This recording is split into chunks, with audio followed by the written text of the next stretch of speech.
بسم الله الرحمن الرحيم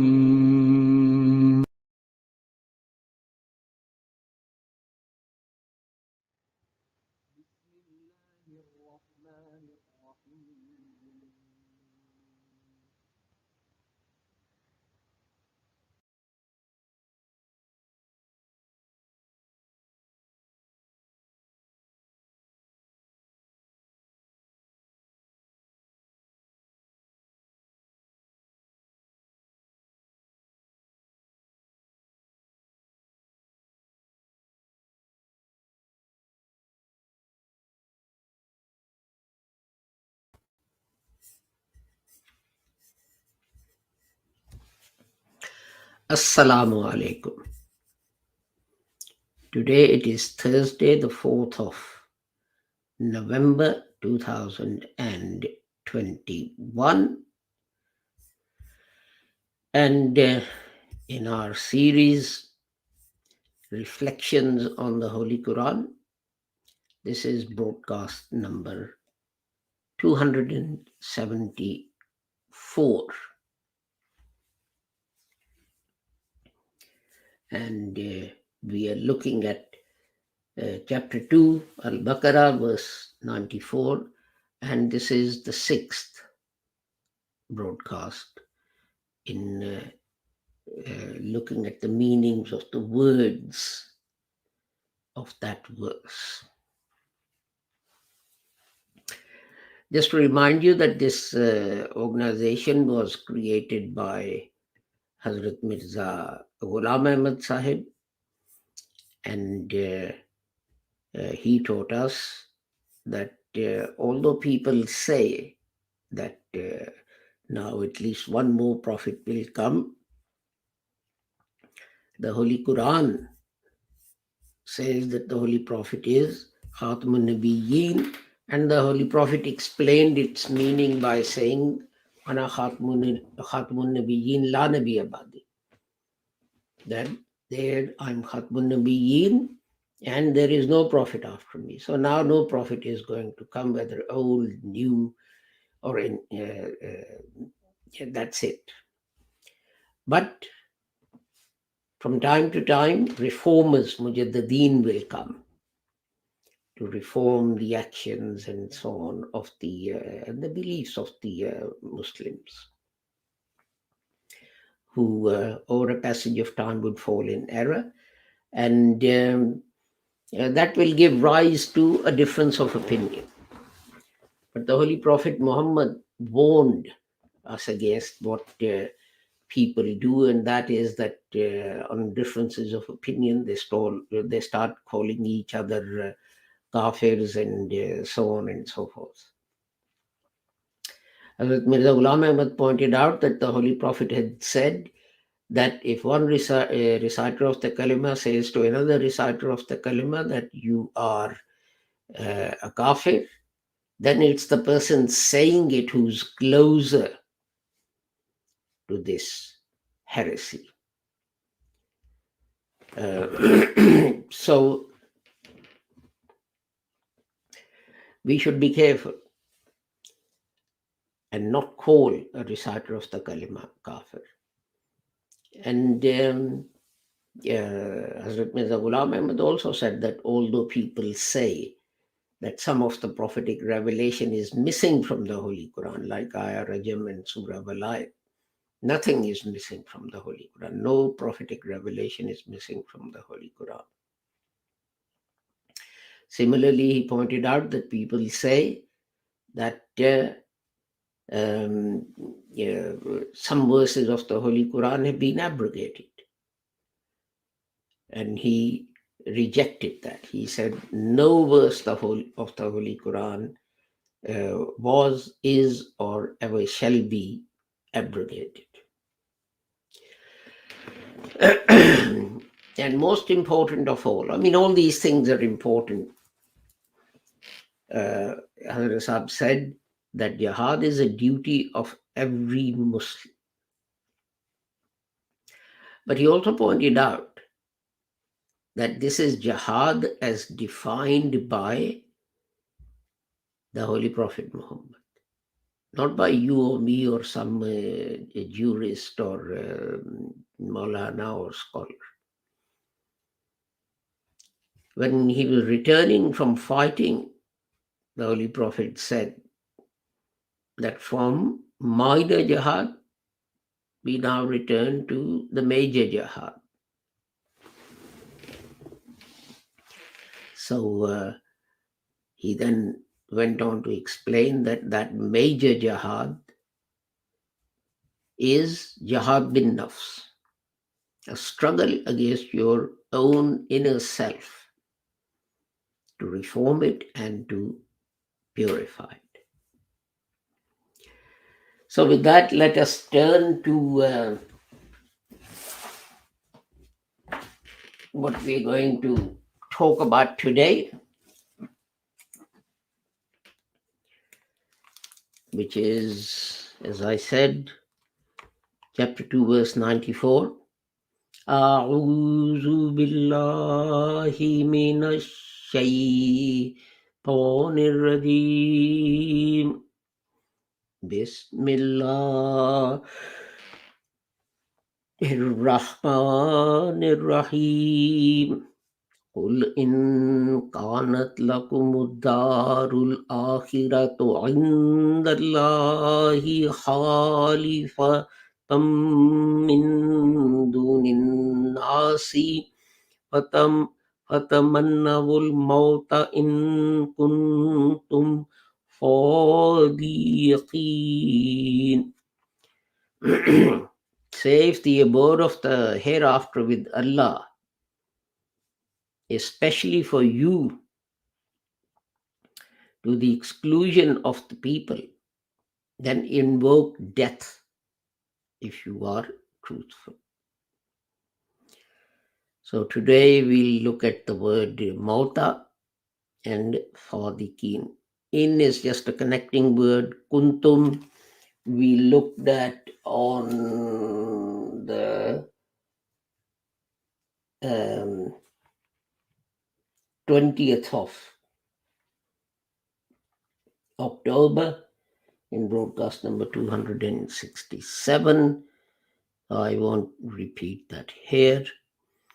So let us go to the dictionary and see what that says, or rather dictionaries, and see what they say.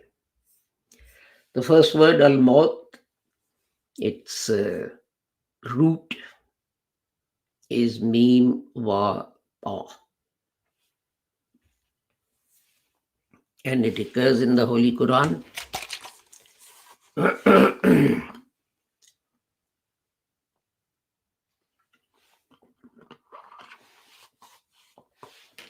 165 times in 8 different forms.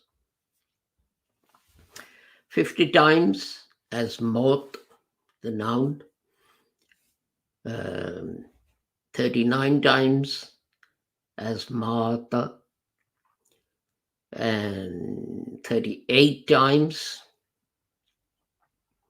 as mayyit, and 21 times as amata, and then 6 times as maitat, and 5 times as mait, and 3 times as mautat, and 3 times as mamat, and that is it. So let us see what it means. Before we can see that, I have to find my notes.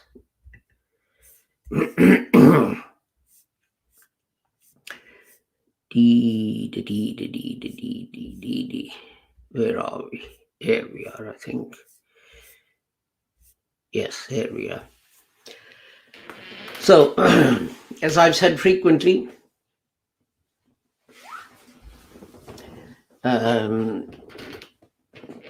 The word is the opposite. Al-mautu is the opposite of hayat. And there are many different circumstances in which that word is used. When living things, whether animal or plants, they lose the they lose the ability to develop, then that is called a maut. The Holy Quran says, Yuhyil arda ba'da mautiha, chapter 57, verse 17. And after its death, he brings the land back to life. Ahyayna bihi baldatan mayta, chapter 50, verse 11. And using water, we gave life to the dead city.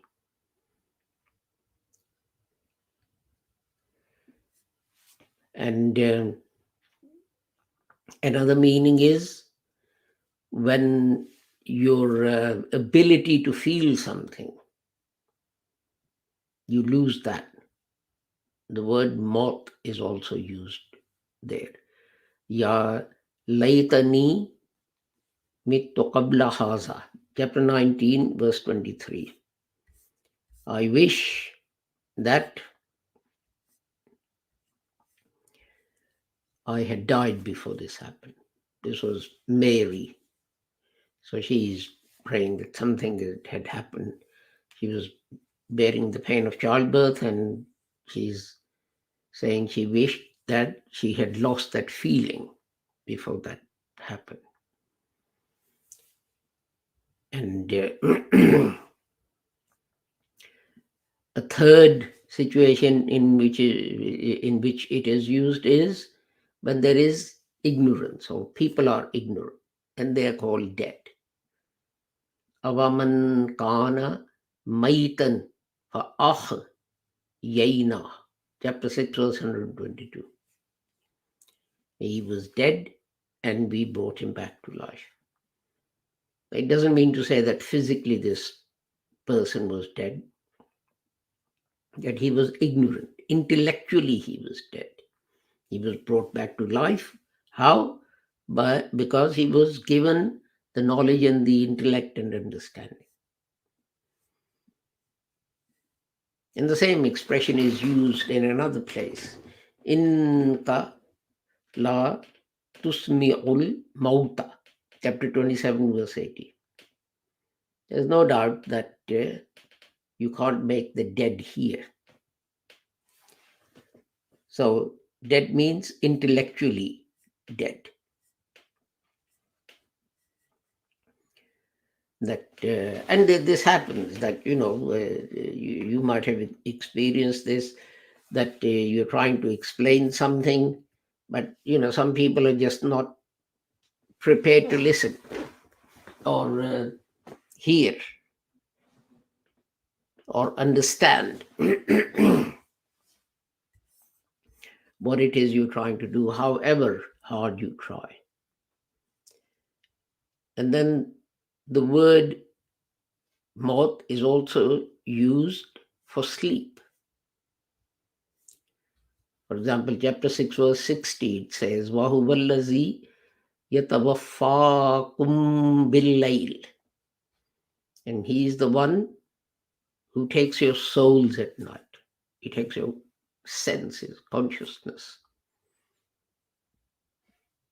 Notice that the word tawaffa is used here. In another place, Allahul yatawaffal anfusa hina mautiha wallati lam tamut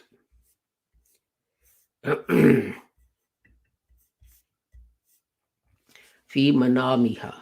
Chapter 39, verse 42.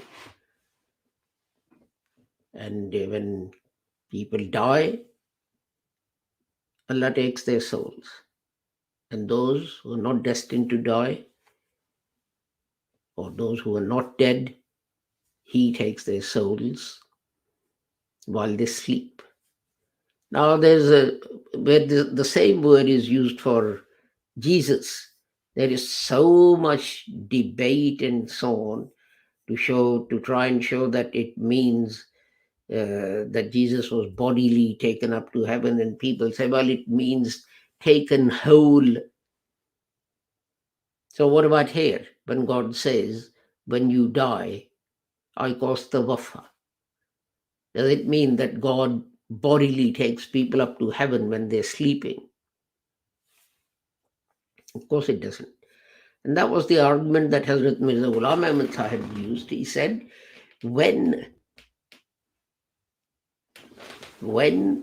God talks about taking a human being, it always means causing him to die.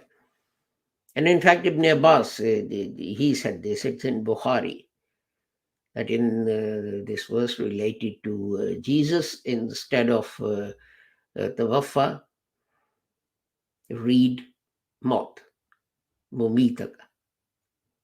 And the verse will become clear. What does mumit means? Maut. So, وَلَا تَحْسَبَنَّ الَّذِينَ قُتِلُوا فِي سَبِيلِ اللَّهِ أَمْوَاتًا بَلْ أَحْيَاءٌ. Chapter 3, verse 169. And those قُتِلَ فِي سَبِيلِ اللَّهِ are killed in the way of, or die in the way of Allah, for the sake of Allah. Don't consider them to be dead. They are not dead, they are still living. So,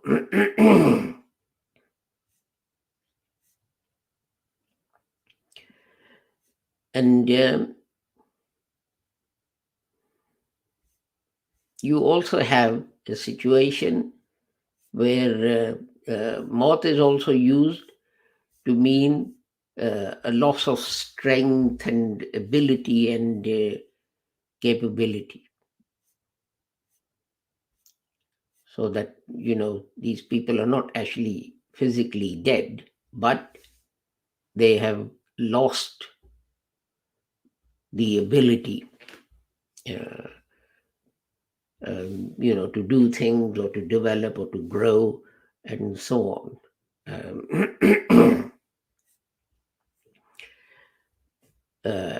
For animals, the word is used alaykumul maita, chapter 5, verse 3. And forbidden to you is something that dies of itself. Because obviously you don't know why it died. It could be due to some disease and so on. So we have al-mautanu, which is used for animals, but it's also used for barren land, because that land is dead. It's not, you can't use it to grow anything. So basically, you can see that it's when something becomes still. In fact, actually, it's also used for contentment and peace. Well, in English, we say when someone dies, R.I.P., rest in peace. But when movement stops, so it's used for, when you go out and there's no movement in the air, the same word is used. When a fire goes out, the same word is used. When someone puts water in an alcoholic drink to reduce its effect, the same word is used. That he killed alcohol, he killed sharab. He didn't actually take a knife and stab it in the glass or jug or whatever or bottle of wine. It means he did something that caused it to lose its stilled its effect, just like air, etc. So, as I said, the next word we are going to use as we're going to look at is fadiqeen, and this has the root, the triliteral root fad dal qaf, which occurs in the Holy Quran 155 times, and is seen in the Holy Quran 19 different times. Sorry, 19 different shapes. 59 times as fadiq. And the next one is 19, which is musabbiq. And then we have 15 times sadaqa, and 14 times sidq, and 10 times saddaqa. And then you have less than that. For example, 5 times as siddiq, and 5 times sadaqat, and 6 times as tasaddaqa, and so on. So, as I was saying, with the last word al-maut, and its opposite was hayat. Here, as-sidqu, this is the antonym, this is the opposite of al-kizbu. And these apply to something you say, some information you give, whether it is about the past or the future or whatever. So, for example, some information you're giving. So, in chapter 4, verse 122, it says, وَمَنْ أَصْدَقُ مِنَ اللَّهِ قِيلًا. And who's more true to his word than Allah? إِنَّهُ كَانَ صَادِقَ الْوَعْدِ. Chapter 19, verse 54. And they were true to their word. They fulfilled their promises. They spoke the truth. So, but when we talk about as-sidq, there are two things. There is what is in your heart, and then there is what is on your tongue. And it must be the same thing for it to be sidq, for it to be true. If something else is in your, if one thing is in your heart and something else is on your tongue, then it is not the truth. Although your tongue may actually be telling the truth. I mean, take the example, an unbeliever says, Muhammadun Rasulullah. That obviously is true. But this is not what he believes. This is not what is in his heart. And the Quran refers to the hypocrites, the munafiqeen, chapter 63, verse 1. And the Holy Quran says, Nashhadu innaka la Rasulullah.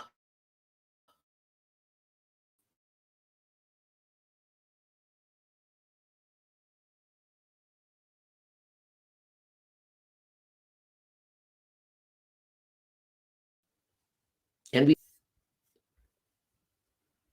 the Prophet of Allah. But the Quran says that's a lie. I mean, the statement itself is not a lie, but the fact that they're saying it is a lie because they don't actually believe it. Then we have a Siddiq. A Siddiq is someone who's incapable of actually telling a lie. For example, it says about Hazrat Ibrahim in chapter 19, verse 41. وَاذْكُرْ فِي الْكِتَابِ إِبْرَاهِيمَ إِنَّهُ كَانَ صِدِّيقًا نَبِيًّا or Nabiyya. And in the book, remember Abraham. He was without doubt a Siddiq prophet, a prophet who was incapable of even thinking of lying, or a true prophet. Of course, any prophet is incapable of thinking of lying and so on. And the same thing is repeated about Mary, mother of Jesus. Now, she wasn't a prophet. So here you can say it means wa ummuhu siddiqatun, that she was incapable of being untruthful. Then we have chapter 4, verse 29, which says, Minan nabiyina was-siddiqina was-shuhada'i. And that is that the prophets and the Siddiq and the Shohada. Now, that does not mean that they're all prophets. This is a mistake that people make. That, oh, well, these are, this is one category. But what is meant is that group shares a quality. It doesn't mean that all of them are prophets. The example I gave earlier was we just had a environmental conference, and there was the president of United States. He was there. And from China, no one came. Well, sorry, the head of state didn't come. So I guess someone else came, I don't know. But some countries sent for whatever reason, the foreign minister. Now, just because they're together, they're in this group to discuss environmental issues does not mean to say that they're all presidents of the United States. They do share something. What is that something? That they all went to this conference to discuss global warming. So the other thing to remember is that, there should be compatibility. This is in a way can be seen from what I said earlier about, what is in your heart should be on your tongue, and this is when it's the truth. But the same thing is about what you say and what you do. Rijalun sadaqu ma ahadullah alayhi. Chapter 33, verse 23. So, and its English translation is, there are people who,